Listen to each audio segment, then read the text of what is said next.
Chapter 17. The Princess of Heaven begins to suffer affliction. God absents himself from Most Holy Mary. Her sweet and amorous sighs.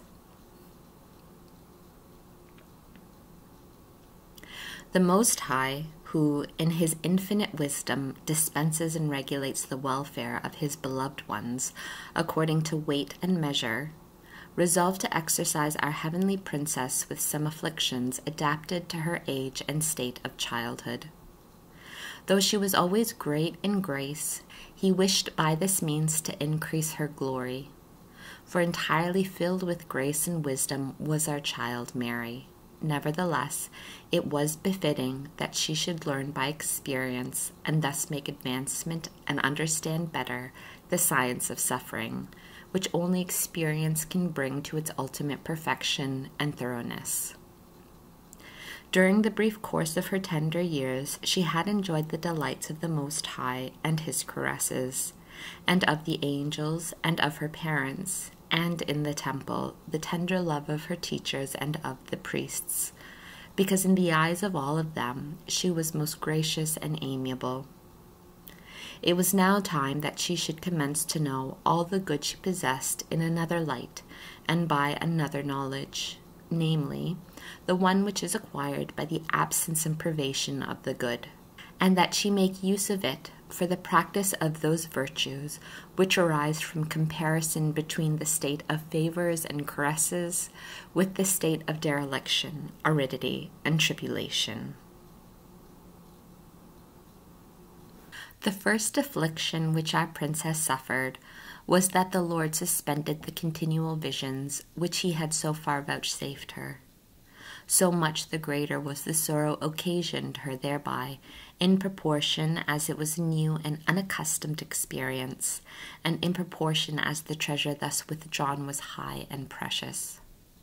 Also the holy angels concealed themselves from her, and at the withdrawal from her sight of so many, so excellent and heavenly beings, which took place all at once, although they did not cease to surround her invisibly for her protection, that most pure soul seemed to herself entirely forsaken and left alone in the dark night occasioned by the absence of her beloved. It was a great surprise to our little queen, for the Lord, though he had in general prepared her for the coming of tribulations, had not specified their nature. And, as the innocent heart of the most simple dove harbored no thoughts and entertained no practical conclusions except such as were conformable to her humility and incomparable love, she explained all according to the same light. In her humility, she began to think that she had not merited the further presence and possession of the lost good on account of her ingratitude. And in her inflamed love, she sighed and yearned after it with such great and loving affection and sorrow that there are no words to express them. She turned with her whole soul to the Lord in this new state and said to him, Highest God and Lord of all creation, infinite in bounty and rich in mercies, I confess, my Lord, that such a vile creature cannot merit thy favors, and my soul in utmost sorrow reproaches itself with its own ingratitude and with the loss of thy friendship. If my ingratitude has eclipsed the sun which vivified, animated, and illumined me, and if I have been remiss in giving thanks for the great benefits, I acknowledge, my Lord and Shepherd, the sin of my great negligence. If, like an ignorant and simple little sheep, I did not know how to be thankful and do what is most acceptable in thy eyes, see me prostrate on the earth, adhering to the dust, in order to be raised from my poverty and destitution by thee, my God, who dwellest on high. Thy powerful hands have formed me, and thou canst not be ignorant of our composition, and in what kind of a vase thou hast placed thy treasures. My soul wastes away in bitterness, and in thy absence, since thou art its sweetest life, only thou canst restore its drooping life. To whom shall I go in thy absence? Whither shall I turn my eyes without having light to direct them? Who shall console me when all is affliction? Who shall preserve me from death when there is no life left? She also turned toward the angels and continued without ceasing in her loving complaints, saying to them, Celestial princes, ambassadors of the great and highest King, and most faithful friends of my soul, why have you also left me? Why do also you deprive me of your sweet countenances and deny me your intercourse? For I do not wonder, my lords, at your displeasure, if through my unthankfulness I have merited to fall into the disgrace of your and my Creator. Lights of the heavens, enlighten me in my ignorance in this matter, and if I have been at fault, correct me and obtain again for me the pardon of my Lord. Most noble courtiers of the celestial Jerusalem, have pity on my sorrow and dereliction. Tell me where is my beloved. Tell me where he has hidden himself. Tell me where I can find him without wandering about and without going through the gatherings of all the creatures. But woe to me, for you do not answer, though you are so courteous and well know the hiding place of my spouse, since he never withdraws his face and his beauty from your sight. Thereupon she turned toward all the rest of creation, and in continual anxieties of her love, she spoke to them and said, Without doubt, you also, being thankful and being armed against all the ungrateful, are exasperated against her who was ungrateful. But even if by the goodness of the Lord you permit me to remain in your midst, although I am so vile, you cannot thereby satisfy my longings. Very beautiful and extensive are ye, O heavens. Beautiful and refulgent are the planets and all the stars. Great and mighty are the elements. The earth is adorned and clothed in the perfumed plants and herbs. Innumerable are the fishes of the waters. Admirable are the elevations of the sea. Swift are the birds in their feathery weight. Hidden are the minerals. Courageous are the animals in their strength. And all of these together serve as a gradual ascent, and in a sweet harmony teach the way of my beloved. Yet they are but circuitous paths for one that loves him, and if I course swiftly over them, I find myself at the end absent from my blessedness. For with the measured approach of these creatures to his unmeasurable bounty, my flight is not content. My sorrow is not allayed, my pains are unrelieved, my anguish increases, my desires are augmented, my heart is more inflamed and faints away in the unsatiating love of mere earthly things. O sweet death in the absence of my life, O sorrowful life in the absence of my very soul and of my beloved, what shall I do? Whither shall I turn? How can I live? Yet how can I die? Since my life is wanting, what force sustains me?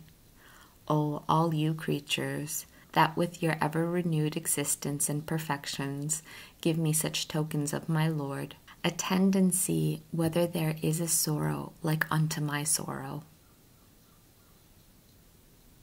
Our heavenly Lady indulged her sorrow in many other discourses, expressing them in spoken words, such as cannot be conceived by other created understanding.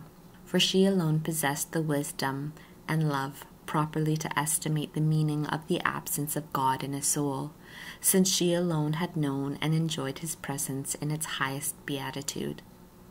But if even the angels, in a holy and loving emulation, were filled with admiration to see a mere creature, and so tender a child, exercising such a variety of acts of the most prudent humility, of faith, of love, of affection, and such flights of a loving heart, who can ever explain the pleasure and delight which the Lord himself took in the soul of the chosen one and in its aspirations, of which each one wounded the heart of his majesty, and which proceeded from a greater and more loving graciousness than he had given to the seraphim.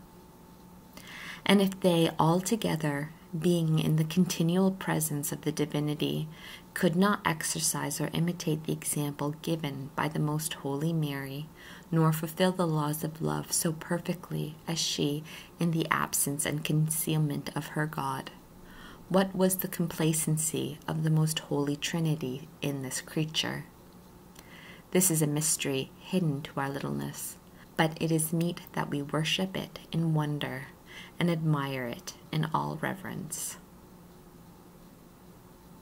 Our most innocent dove found no peace for her heart, nor any footrest for her affections, while thus with incessant sighing she took her flight through all the range of creation and beyond. Many times she sought to approach the Lord in tears and loving complaints. She turned to the angels of her guard and addressed all the creatures as if they were capable of reason. Then she would ascend to that highest habitation by her penetrating intellect and her most ardent affections, where the highest good had met her, and where she, reciprocally with it, had enjoyed ineffable delights. But the Most High Lord, her beloved spouse, who allowed her to possess and yet not enjoy him as before, inflamed by this possession of him only more and more her most pure heart, increasing her merits and showering upon her continually new, though hidden, gifts, in order that, in possessing him the more, she might love the better, and being more loved and possessed, she seek him with ever greater anxiousness and contrivances of her fiery love. I seek him, said the heavenly princess, and I do not find him. Again I was awakened, and, running through the streets and squares of the city of God, I renewed my anxieties. But alas for me, that my hands distilled the myrrh, my diligence is of no avail, my exertions serve only to increase my sorrow. My beloved absents himself. I call him, and he does not answer me. I turn my eyes to seek him, but the guards and the sentinels of the city, and all creatures, were an annoyance to me and offended my sight.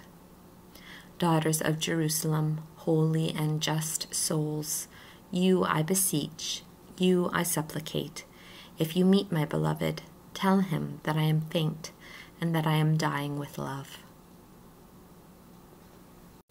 In these sweet and loving lamentations, our queen continued for several days, like the humble spikenard, giving forth most fragrant odors of sweetness.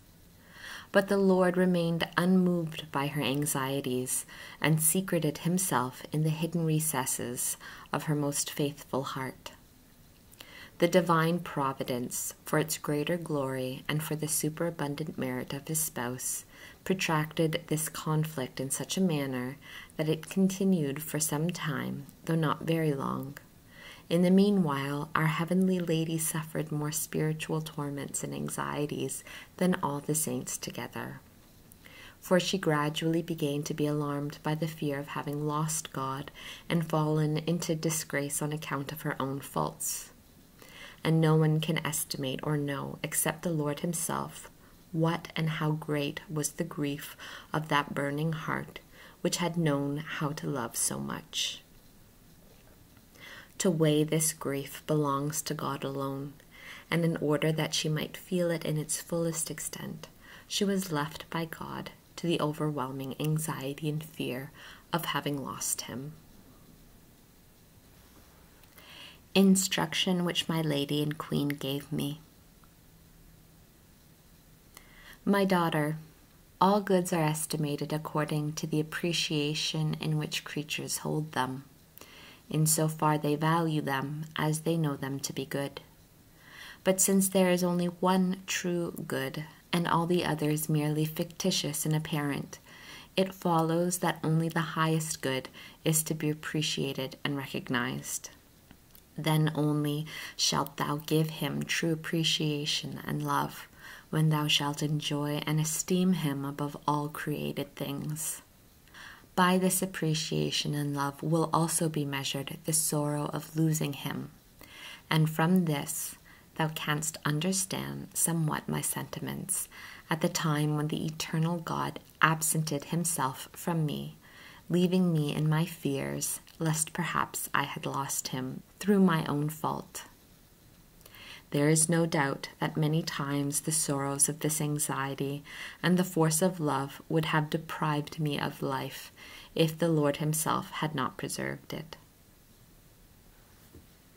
Imagine, then, what ought to be the grief of losing God really by sin, if, without the bad effects of sin, the absence of our true good could cause such terrible suffering to the soul, knowing at the same time that it has not lost him, but still possesses him, though hidden and disguised to its present consciousness. But this wisdom seems far from the mind of carnal men. With the most perverse blindness, they continue to make much of the visible and fictitious good, and they torment themselves and are disconsolate whenever it fails them. Because they never taste or recognize the highest and truest good, they take no thought or reckoning of it.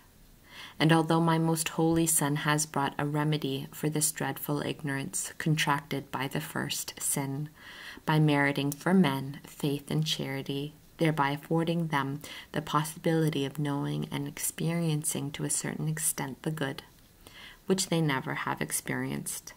Yet, O sorrow, how easily charity is wasted and set aside for any kind of pleasure, and how often faith remains without any fruit and is involved in death. The sons of darkness live as if they had only a counterfeit or doubtful connection with eternity. Fear, my soul, this so slightly accounted danger. Rouse thyself and live always in watchfulness and preparation for the attacks of the enemies who never sleep. Let thy meditation day and night be how thou canst provide against losing the highest good which thou lovest. It is not befitting that thou sleep or slumber in the midst of invisible enemies. If sometimes thy beloved hides himself from thee, hope in patience, and seek him solicitously without ceasing, since thou knowest not his secret judgments.